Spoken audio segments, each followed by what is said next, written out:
Olá, na aula de hoje a gente vai continuar a nossa visão geral das fases de um compilador. Mais precisamente, a gente vai olhar a segunda grande fase de um compilador, que é o back-end ou síntese. A gente viu que o back-end do compilador se divide em três fases, que é a geração de código intermediário, a otimização do código intermediário e a geração de código-alvo. Vamos dar uma olhada nisso então. Então, aqui é uma revisão do que a gente viu na aula passada. A gente tem, então, aqui a gente tem basicamente as fases do front-end do compilador. Então, o front-end recebe lá o programa escrito na linguagem fonte, passa isso pelo analisador léxico, que vai quebrar ali os tokens e inserir informações na tabela de símbolos a respeito dos identificadores, dos nomes do meu programa. O analisador sintático, então, vai recebendo esses tokens e verifica se essa sequência de tokens respeita a gramática da linguagem de programação. Ao mesmo tempo, ele vai construindo uma representação intermediária do meu programa, que é essa árvore sintática que está aqui. A árvore sintática ela tem esse formato baseado no próprio formato da gramática da linguagem, né? A árvore sintática, então, é passada para o analisador semântico, que vai percorrer essa árvore, verificando basicamente se os tipos dos argumentos das operações estão corretos. Além disso, a análise semântica ela pode inserir algumas operações ou conversões de tipo, como aqui no exemplo a gente inseriu inseriu uma operação para converter o 60, que era um inteiro, num real, para poder fazer a multiplicação. Uma vez que o compilador passou pelo front-end, a gente sabe que o programa está corretamente escrito e a gente pode começar então a traduzir esse código no formato de árvore sintática para o código de máquina ou para a linguagem-alvo. E quem faz essa tradução é o back-end, que a gente vai dar uma olhadinha agora. A primeira fase do back-end seria a geração de código intermediário. Né? Alguns compiladores, não todos, eles geram um código intermediário antes de gerar o código-alvo. Para gerar um código intermediário, esse código ele tem que ter três propriedades. Né? Ele tem que ser fácil de produzir, obviamente, se eu vou gerar um código intermediário tem que ser fácil de gerar ele. A gente tem que ter otimizações disponíveis, implementadas para esse código intermediário. E ele também tem que ser fácil de traduzir depois para o código-alvo que a gente quer gerar. Mas por que eu vou gerar então um código intermediário? Existem algumas vantagens. Uma que é bem óbvio é a portabilidade, né? Por exemplo, se eu implemento o código intermediário, ele ainda é independente de arquitetura. Isso é importante frisar aqui. Se eu tenho todo o código no meu compilador implementado numa linguagem que pode ser compilada para várias plataformas, né? Na verdade, então eu posso portar todo o meu compilador facilmente para várias plataformas. A única diferença que eu tenho que ter é a tradução depois do código intermediário para o código de máquina. Essa tradução ela tem que ser implementada para cada arquitetura diferente. Mas se as outras partes do meu compilador, se elas forem escritas, por exemplo, em C, ANSI ou Java, que é uma linguagem independente de arquitetura, todas aquelas partes iniciais no meu compilador são portáveis. Né?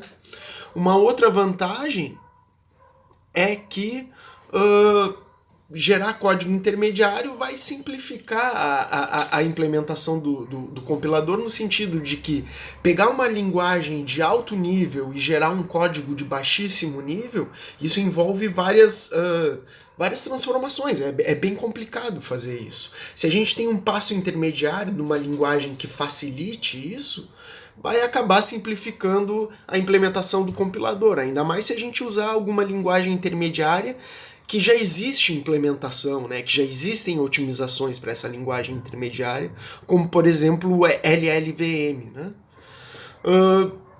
Obviamente eu vou gerar um código intermediário se for fácil de otimizar esse código intermediário. Por isso também é muito bom já usar implementações de códigos intermediários que já existem e que já existam e que também já tenham otimizações implementadas. Então aqui tem um exemplo de código intermediário, né, que é o código de 3 endereços. A gente vai ter aqui aqui tem um exemplo, o exemplo que a gente está seguindo daquela atribuição, e tem o código de 3 endereços gerado para essa atribuição. Notem que no código de 3 endereços eu tenho para cada instrução, no máximo uma operação e no máximo 3 endereços de memória. Então notem que eu acabo tendo que colocar os resultados intermediários em temporários. E isso já vai me dar uma indicação, então, dos registradores. Notem que fica muito mais parecido com código, com instruções de máquina, né? Quando a gente quebra essa atribuição nessas instruções aqui. E além disso, esses temporários aqui já indicam a necessidade que a gente vai ter para registradores no futuro. Bom, a fase de otimização de código vai aplicar várias otimizações nesse código intermediário, né? Dependendo do código intermediário que a gente estiver usando, já existe na literatura algoritmos de para tentar otimizar esses códigos. Se a gente usa códigos intermediários que já existem, por exemplo, o LLVM, a gente pode também já herdar essas otimizações que existem para esse tipo de código. E aqui eu tenho um exemplo de otimização que eu consegui quebrar, então, essas 4 linhas em 3, né? Basicamente a ideia é que aquela conversão, ao invés de usar uma instrução para converter o 60 de inteiro para ponto flutuante, eu já fiz essa tradução aqui durante a execução do compilador, e com isso eu consegui aqui economizar uma variável aqui em cima, e daí também eu posso economizar um temporário, porque eu posso pegar o resultado, né, da minha atribuição e já fazer ele direto para a variável que eu quero, que é o montante. Então eu posso pegar esse código que inicialmente parece um pouco burro e que foi mais fácil de gerar dessa forma, e aplicar algumas otimizações para obter um código aqui mais simples. Por último, então, depois que eu tenho o código o código intermediário otimizado, eu vou querer gerar um código-alvo, que quando eu estou trabalhando com código intermediário, possivelmente o código que eu vou querer gerar é um código de máquina, né? Então, essa tradução já não é tão complicada, uma vez que eu tenho o código de 3 endereços. O mais difícil é fazer a alocação dos registradores, né? Porque a gente sabe que as arquiteturas têm um número finito e pequeno de registradores, e a gente tem que fazer o melhor uso dos registradores disponíveis para tornar o meu código mais rápido. Então aqui tem uma visão geral da síntese do back-end, né? Então aqui eu sei que a gente está trabalhando com esse exemplo da atribuição, isso vai passar pelo front-end, e eu vou ter essa árvore sintática. A árvore sintática, então, vai ser passada pelo gerador de código intermediário, que vai gerar algum tipo de código intermediário, aqui no caso é o código de 3 endereços.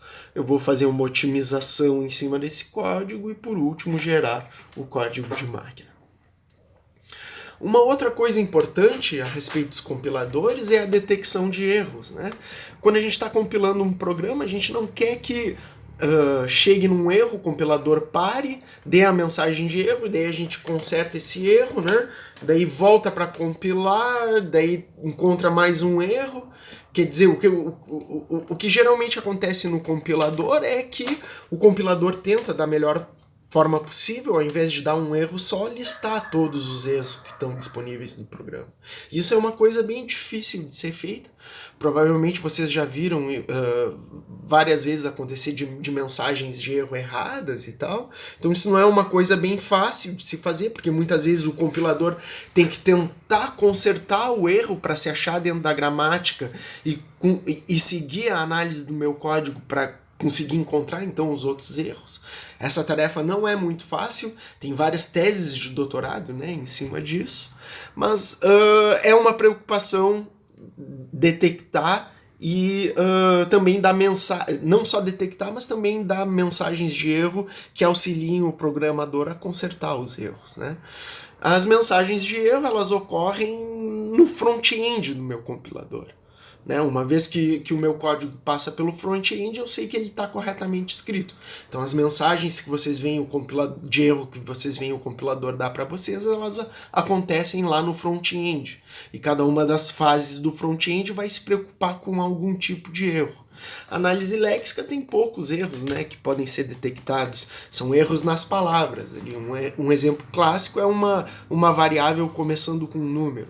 Já a maioria dos erros que os compiladores mostram para a gente são os erros sintáticos e os erros semânticos. Onde os erros sintáticos são quando ali a sequência, né, de palavras que está vindo da análise léxica desrespeita de alguma forma a sintaxe da linguagem. E a análise semântica a gente já viu que ela detecta erros de tipo. Vai percorrer ali a árvore sintática, verificando, né, se os nós que representam operações, se os filhos ali, os argumentos, têm os tipos corretos esperados pela operação. O compilador também ele não é somente essas fases que a gente viu. Podem ter várias outras coisas envolvidas. Aqui tem algum exemplo, né? Eu posso ter algum pré-processamento no meu código-fonte para tratar, por exemplo, módulos. E, obviamente, se eu for gerar código de máquina, eu não vou implementar, por exemplo, um montador, né? Eu vou usar algum montador que já existe. Ou se eu estiver gerando código intermediário, LLVM, por exemplo, como eu comentei com vocês, eu já vou usar o ferramental que já existe para essa linguagem. Então, existem outras ferramentas, não só isso, só essas fases que a gente discutiu aqui para o compilador.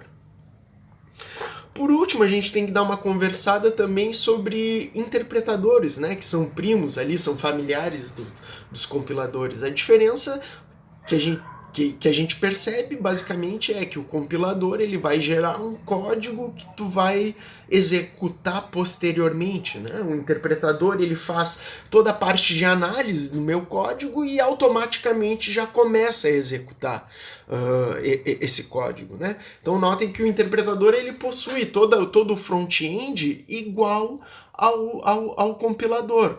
A diferença é o back-end. O interpretador ele também vai gerar uma estrutura intermediária ali antes de executar esse código, até uma maneira tradicional de implementar interpretadores é o que?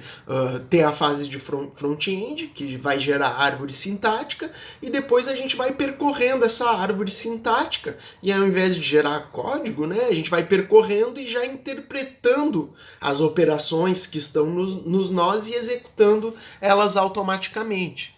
Existem várias variações em cima desse tema, por exemplo, esse código intermediário ele pode ser executado por uma máquina virtual, daí já tem aquela mistura, por exemplo, do Java, que o Java gera um código de máquina, mas que é para uma máquina, uma arquitetura que não existe, e depois essa máquina virtual existe uma máquina virtual que vai executar essas instruções. Existem também outras formas, por exemplo, tem interpretadores mais antigos que vão executando linha a linha, né? Então, pega uma linha ali do código, faz análise sintática, verifica se está corretamente escrito e daí executa. Depois que executou, passa para a próxima linha, né? O problema disso é que os erros, ao invés de serem detectados ali pela análise léxica, sintática, semântica, os erros são detectados em termos de execução do meu programa, que não é uma coisa muito legal. Tem algumas vantagens e desvantagens, né, dos compiladores e interpretadores. A gente sabe que o compilador gerando um código de máquina, muitas vezes vai ser bem mais rápido do que um interpretador, esse código gerado por um compilador. Mas os interpretadores eles também têm algumas vantagens. Por exemplo, como os interpretadores têm menos fases antes de começar a executar o meu código, né? Esse tempo até começar a executar o código é menor do que num compilador, que tem que gerar o código de máquina e fazer outras... gerar realmente lá o código, linkar as coisas e depois executar. Uma outra vantagem do interpretador é que, notem que o interpretador ele ainda tem acesso ao código-fonte, né? Porque o interpretador ele recebe o código-fonte, faz aquelas análises e tal, e já começa a executar. Então ele ainda tem acesso ao código-fonte, e por isso ele pode dar algumas mensagens de erros mais legais, apontando diretamente lá no código-fonte. Bom, gente, era isso que eu tinha para conversar com vocês hoje. Um abraço e até a próxima.